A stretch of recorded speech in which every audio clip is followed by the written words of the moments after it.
ভাৰতীয় জনতা পাৰ্টিৰ এটি প্ৰকোষ্ঠ আছে, সহযোগ প্ৰকোষ্ঠ।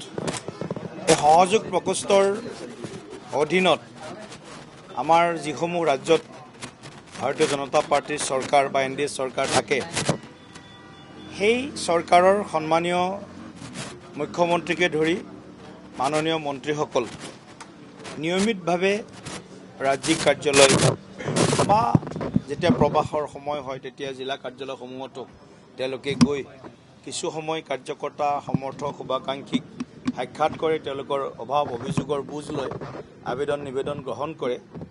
আৰু আমাৰ ৰাজ্যিক কাৰ্যালয়ত এই সহযোগ প্ৰকোষ্ঠটো এটা নিয়মিত ৰূপত আমি আয়োজন কৰাৰ কাৰণে আমি ইতিমধ্যে যোৱাবাৰো আমাৰ চেষ্টা হৈছিল, কিছু সফল হৈছিলোঁ।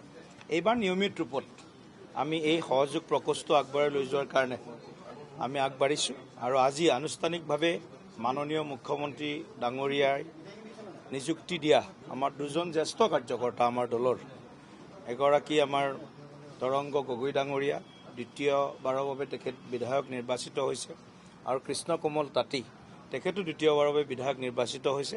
দুয়োজনকে মুখ্যমন্ত্ৰীৰ বিশেষ ৰাজনৈতিক সচিব হিচাপে তেখেতসকলক দায়িত্ব দিছে। আৰু আজি ৰাজ্যিক কাৰ্যালয়ত আমি তেখেতসকলক নিয়মিত ৰূপে তেওঁলোকে ইয়াত বহিব আৰু আমাৰ কাৰ্যকৰ্তা সমৰ্থক শুভাকাংক্ষী, কেতিয়াবা দলৰ জৰিয়তে ৰাইজো আহিব। গতিকে তেনেকুৱা এই শুভ কামটো আজি আনুষ্ঠানিকভাৱে উদ্বোধন হ'ল। দুয়োজনৰ আজি এই যে দায়িত্ব ৰাজনৈতিক সচিবৰ, মই ভাবোঁ তেওঁলোকে মাননীয় মুখ্যমন্ত্ৰী ডাঙৰীয়াৰ লগতে দলকো সমৃদ্ধ কৰিব। আৰু এওঁলোকৰ যি অভিজ্ঞতা, এই অভিজ্ঞতাসমূহে নিশ্চিত ৰূপত আগন্তুক দিনত চৰকাৰ আৰু দলকো সংগঠিত কৰিব আৰু ৰাইজৰ বা কাৰ্যকৰ্তাৰ যিখিনি আবেদন নিবেদন আছে সময়ৰ ভিতৰতেই সেইখিনি নিষ্পত্তি কৰিব বুলি আমি আশা ব্যক্ত কৰিছোঁ। আৰু দুয়োজনকে মই বিশেষভাৱে শুভেচ্ছা আৰু অভিনন্দন জনাইছোঁ।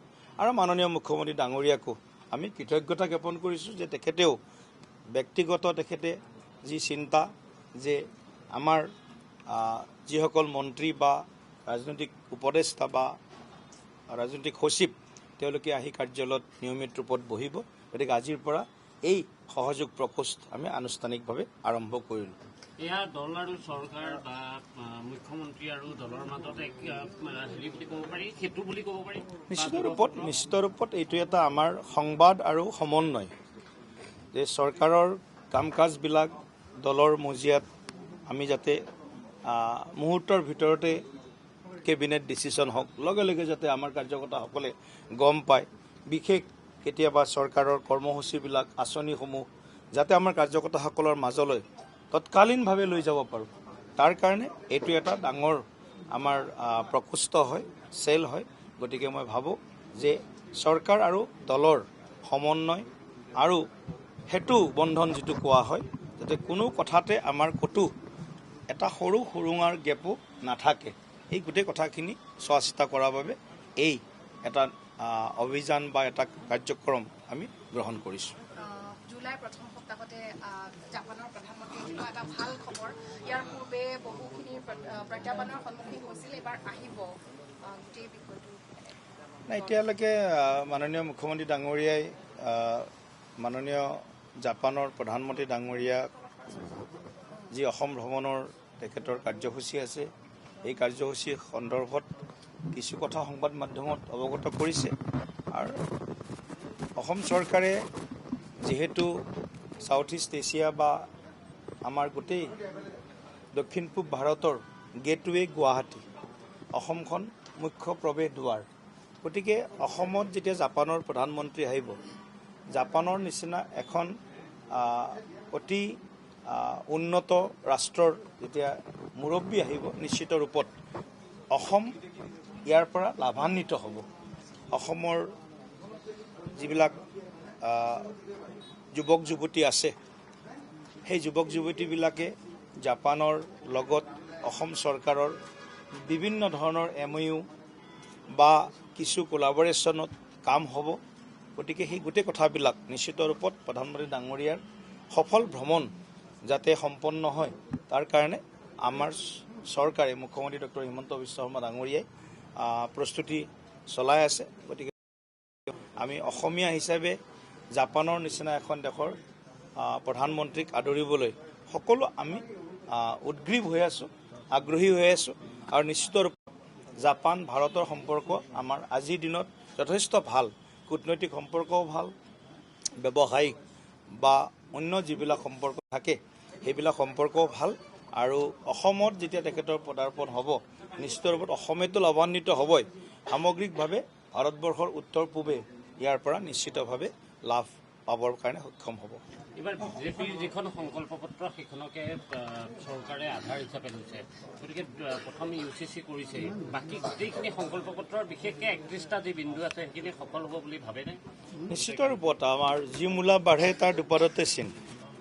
প্ৰথম কেবিনেটত মুখ্যমন্ত্ৰী ডাঙৰীয়াই এইটো ঘোষণা কৰিলে বা কেবিনেটে সংকল্প লৈছে যে ভাৰতীয় জনতা পাৰ্টীৰ 2026 চনৰ বিধানসভা নিৰ্বাচনত আমি যিসমূহ প্ৰতিশ্ৰুতি বা সংকল্প অসমৰ ৰাইজৰ যিমান তেওঁলোকৰ পৰা আমি পৰামৰ্শ পাইছোঁ, তেওঁলোকৰ পৰা যিবিলাক আমি ফিডবেক পাইছোঁ, তাৰ আধাৰত আমি সংকল্প পত্ৰ প্ৰস্তুত কৰিছোঁ। গতিকে নিশ্চিতভাৱে মুখ্যমন্ত্ৰী ডাঙৰীয়াৰ যেতিয়া ৰাজনৈতিক ইচ্ছাশক্তি আমি দেখিবলৈ পাইছোঁ প্ৰথমখন কেবিনেটত, আৰু তেখেতে ঘোষণাও কৰিছে, গতিকে আমিও আশাবাদী যে পৰ্যায়ক্ৰমে সময়ভিত্তিক আৰু প্ৰাথমিকতাৰ আধাৰত প্ৰতিটো বিষয় মুখ্যমন্ত্ৰী ডাঙৰীয়াই সংকল্প পত্ৰত উল্লেখ কৰা এটা এটাকৈ আগবঢ়াই লৈ যাবৰ কাৰণে চেষ্টা কৰিব। সন্মানীয় সভাপতি মহোদয়, এটা প্ৰশ্ন সুধিছে, প্ৰায় 100-150 ঘৰ আপুনি ইয়াৰ পৰা দেখাই পাব, এই বিষয়টোৰ ক্ষেত্ৰত আপোনালোকে কিবা ব্যৱস্থা গ্ৰহণ কৰিব নেকি আগন্তুক সময়ছোৱাত? এতিয়া আমাৰ চৰকাৰে এই বিষয়টো জানে যে যিমান চৰকাৰী ভূমি PGR, VGR, সংৰক্ষিত বনাঞ্চল, আমাৰ সাংস্কৃতিক আধ্যাত্মিক যিমান আমাৰ স্থান আছে, তাত যিসমূহ অবৈধ বেদখল হৈছে সেই অবৈধ বেদখলবিলাকক মুক্ত কৰাৰ বাবে চৰকাৰে বিগত সময়তো বিভিন্ন কঠোৰ পদক্ষেপ লৈছে।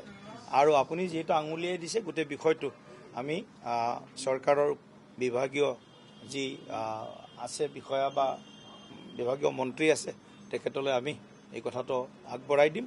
আৰু নিশ্চিতভাৱে আগন্তুক সময়ত এনেকুৱা আমাৰ জলাশয় হওক, নদী পাৰ হওক, সংৰক্ষিত বনাঞ্চল হওক বা আধ্যাত্মিক ধাৰ্মিক কেন্দ্ৰস্থল হওক, PGR, VGR হওক, চৰণীয়া পথাৰ হওক, এই গোটেইবিলাকৰ পৰা আমি আমাৰ উচ্ছেদ অভিযানটো শক্তিশালীভাৱে আগবঢ়াই লৈ যোৱাটো দলেও বিচাৰে আৰু চৰকাৰেও এই কামখিনি কৰিব বুলি তেখেতসকলে ইতিমধ্যে ঘোষণা কৰিছে।